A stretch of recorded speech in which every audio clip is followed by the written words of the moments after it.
आज से तकरीबन तकरीबन 20 दिन पुरानी खबर थी एक, जिसमें नीतीश कुमार के करीबी और जनता दल यूनाइटेड के एक बड़े नेता ने सीधे सीधे सम्राट चौधरी को एक नाकाम गृह मंत्री करार दिया था।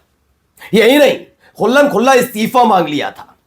दावा यह था कि साल 2005 से चाहे वो बीजेपी के साथ गठबंधन हो या फिर आरजेडी के साथ, जब जब नीतीश कुमार मुख्यमंत्री और रहे और उसके साथ गृह मंत्रालय संभाला, बिहार में हालात ऐसे नहीं बिगड़े जैसे 20 नवंबर के बाद, यानी कि नई नवेली सरकार में गृह मंत्री सम्राट चौधरी के बनने के बाद बिगड़े हैं। खुल्लम खुल्ला अपराध हो रहा है, महिलाओं के साथ अपराध हो रहा है, व्यापारी सुरक्षित नहीं है और इसको लेकर मोर्चा खोला था। फौरी तौर पर इसे माना गया कि गठबंधन की गांठें खुलने लगी है और अब ये गांठें खुली नहीं है बल्कि दूर होती हुई नजर आ रही हैं। जी हां, खुल भी गई और उसके बाद अभी दूरी नजर आ रही है।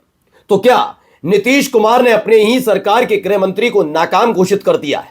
यह खबर इसलिए जरूरी है क्योंकि एक बिहार के अंदर हुई सबसे विवत्स और दरिंदगी वाली खबर पर उसी प्रदेश के वो गृह मंत्री जो बुलडोजर बाबा बनने की हसरत पाले बैठे थे, उस पर कुछ बड़ी कार्रवाई नहीं करवा पाए और आखिरकार उनसे पूरा मामला छीनकर नीतीश कुमार ने अपने पद का इस्तेमाल करते हुए मामला सीबीआई को ट्रांसफर कर दिया। ऐलान किया जा रहा है, खुल्लम खुल्ला यह बता दिया कि गृह मंत्री हो जाना इतना आसान नहीं होता बाबू। और इसी के साथ सम्राट चौधरी की कुर्सी पर खतरा मंडराने लगा है। पहले वो खबर भी दिखाऊंगा जिसको लेकर हमने आपके सामने नाराजगी भी रखी थी। हमने बताया था इस खबर पर सबसे पहले आना चाहिए कम से कम उस पार्टी को तो सही जो लालू प्रसाद यादव, जो राबड़ी देवी, जो तेजस्वी यादव पर हमला बोलती है और महिलाओं के सम्मान में आने का ऐलान करती है, वही बच्ची की मौत पर चुप्पी की चादर ओढ़कर बैठे थे। नमस्कार, मैं हूं प्राज्वल गौतम और आप देख रहे हैं न्यूज सर्किल।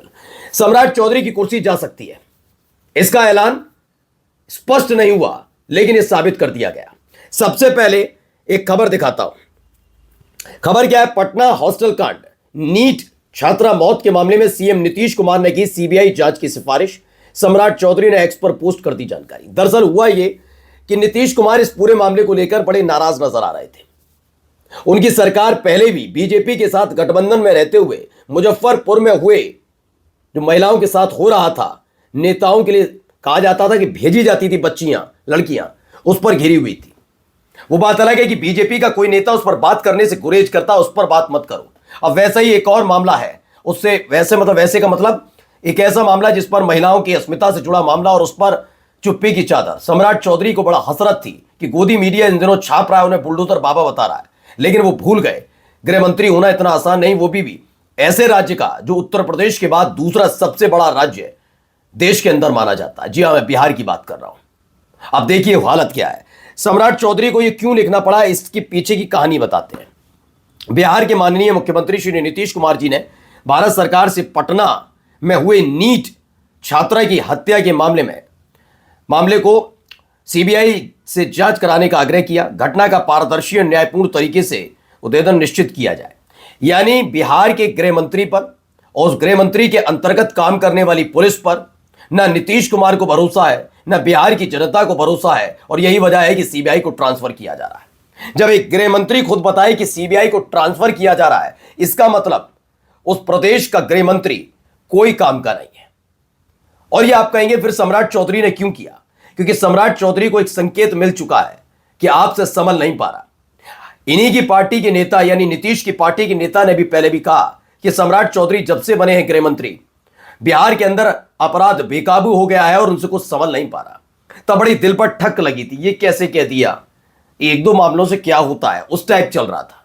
इस पूरे मामले में भी निकलकर सामने आया, इसमें खेल करने की कोशिश हो रही थी। इस पूरे मामले में सोचिए खेल करने की कोशिश थी। सीओ ने बताया था, हां भैया, जो हमें स्पष्ट दिखा, भाई लंबे जो पुलिस विभाग में काम कर रहा है उसे पता होता है ना, जैसे डॉक्टर को पता होता है। थोड़े जांच एक अलग चीज है, लेकिन सिम्टम देख के कभी कभी डॉक्टर बता देते हैं किस चीज के सिम्टम है, तभी जांच की कहते हैं। तो सीओ ने स्पष्ट बता दिया था कि देखकर तो ऐसा लग रहा है कुछ ना कुछ गलत बच्ची के साथ हुआ है। वो बात अलग है कि वहीं के एसपी ने, पटना के एसपी ने बिना पोस्टमार्टम रिपोर्ट आए ऐलान कर दिया कि कुछ गलत नहीं हुआ और बड़ा हल्का मामला सुसाइड बता दिया। बाद में जब पोल खुली, जब पोस्टमार्टम रिपोर्ट आई तो पता लगा कि हां कुछ ना कुछ गलत हो सकता है, इससे इनकार नहीं किया जा सकता उस बच्ची के साथ। तब से ही सवालों के घेरे में। उसके बाद जाकर शंभू हॉस्टल के उस मैनेजर को, उसको मालिक था, जो मैनेजर था, उसे गिरफ्तार किया गया। यानी तब तक वो आराम से घूमता रहा। यह स्थिति है इस देश, बिहार के कानून व्यवस्था की और बिहार के गृह मंत्री की। जब आप दिन रात अपना काम छोड़कर सिर्फ पूर्ववर्ती सरकारों को कोसने में लगाएंगे, अपना काम छोड़कर जब दिन रात सरकार बनाने बिगाड़ने में लगे रहेंगे, अपना काम छोड़कर सरकार को बचाने में जुटे रहेंगे, तो अपना काम कब करेंगे? यही सम्राट चौधरी का इन दिनों काम है। दरअसल सम्राट चौधरी लगातार इस पर नजर बनाए हुए हैं कि नीतीश इधर से उधर ना चले जाए, इसलिए वो अपना मंत्रालय नहीं संभालते, क्योंकि उनको पता है कि नीतीश के इधर उधर जाते ही जितने बीजेपी के नेता मंत्री बनकर रोजगार पाकर बैठे हैं, सब बेरोजगार हो जाएंगे। और उनको उम्मीद है कि जल्दी कोई खेला होगा और नीतीश को हटाकर बीजेपी के किसी विधायक को मंत्री बनाया जा सकता, मुख्यमंत्री बनाया जा सकता, माफी चाहूंगा। तो ऐसे में अपना नाम उस लिस्ट में आगे रखते हैं। तो क्या ये होगा? अब देखिए, इसी काम में लगे थे और खुद उनको आगे आकर बताना पड़ा, क्योंकि नीतीश कुमार इस मामले में खासे नाराज चल रहे हैं। इससे पहले भी 20 नवंबर को शपथ के फौरन बाद की खबर थी, आपको याद होगा, जब सम्राट चौधरी दौड़े दौड़े गए थे, खुश खुश होकर उछल कूद करते हुए मुख्यमंत्री आवास और बड़ा चेहरा लटका हुआ था। कि खबर यह थी कि नीतीश कुमार गृह मंत्रालय को लेकर नाराज चल रहे हैं कि गृह मंत्रालय कैसे बीजेपी के कोटे में। वो पता लगे कि जो राजमाइश करके कैसे भी गृह मंत्रालय पर बीजेपी ने कब्जा किया और सम्राट चौधरी को गृह मंत्री बनाया, लेकिन उसको संभालना कितना मुश्किल हो रहा है, अंदाजा लगाइए। इस पर अब तेजस्वी यादव ने मोर्चा खोला। क्या लिखा है? नीट छात्रा के दुष्कर्म और हत्या का उद्भेदन करने के बजाय बिहार सरकार ने केस को सीबीआई को सौंपने का निर्णय लेकर फिर साबित कर दिया कि बिहार का प्रशासनिक ढांचा भ्रष्ट, अयोग्य, अदक्ष और अनप्रोफेशनल है, जो एक बलात्कार और हत्या के केस को भी नहीं सुलझा सकता। पुलिस से ज्यादा ये बड़बोली एनडीए सरकार की करप्ट, कंप्रोमाइज्ड तंत्र की विफलता है, जिनके कर्ता धर्ता मुख्यमंत्री दिन रात आकाश पाताल से अपराधियों को पकड़ने की डींगे हाँकते हैं। मुझे लगता है कि मंत्री तो सही है, लेकिन मुख्यमंत्री ज्यादा, इसमें उप मुख्यमंत्री का नाम होना चाहिए। नवरुणा कांड जैसे अनेक मामलों में सीबीआई 12 से 13 वर्षों से आरोपियों को नहीं पकड़ पाई और जांच बंद भी कर दी। यही इस मामले में होना है। कहां है चुनावों में जंगल राज चिल्लाने वाले? बिहार की ध्वस्त और भ्रष्ट विधि व्यवस्था की जवाबदेही कौन लेगा? क्या फिर सरकार द्वारा हेडलाइन मैनेजमेंट के जरिए ध्यान भटकाने की कोशिश होगी? जब तक सम्राट चौधरी के हाथ में गृह मंत्रालय नहीं था, तब तक आपको याद होगा इस देश की गोदी मीडिया भी चीख चीख कर नीतीश कुमार को दबाव में लाने के लिए हर अपराध पर बहुत बोल रही थी।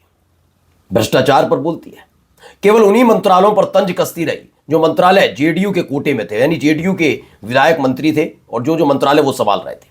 बीजेपी के कोटे वाले मंत्रालय में भ्रष्टाचार हो या अपराध की चरम सीमा बोलते नहीं है। सोचिए, हमारे देश के अंदर महिला एंकर इतनी गंभीर और इतने संगीन मामले पर भी चुप्पी की चादर ओढ़कर बैठी हैं। अगर उनसे भी कुछ सवाल पूछ लिया जाए तो महिला कार्ड खेलने लग जाएंगी। और यहां पर देखिए, बिहार का गृह मंत्री नाकाम न केवल साबित हुआ, बल्कि उसका ऐलान भी खुद ही करना पड़ा कि हमसे कुछ हो नहीं पा रहा। नमस्कार।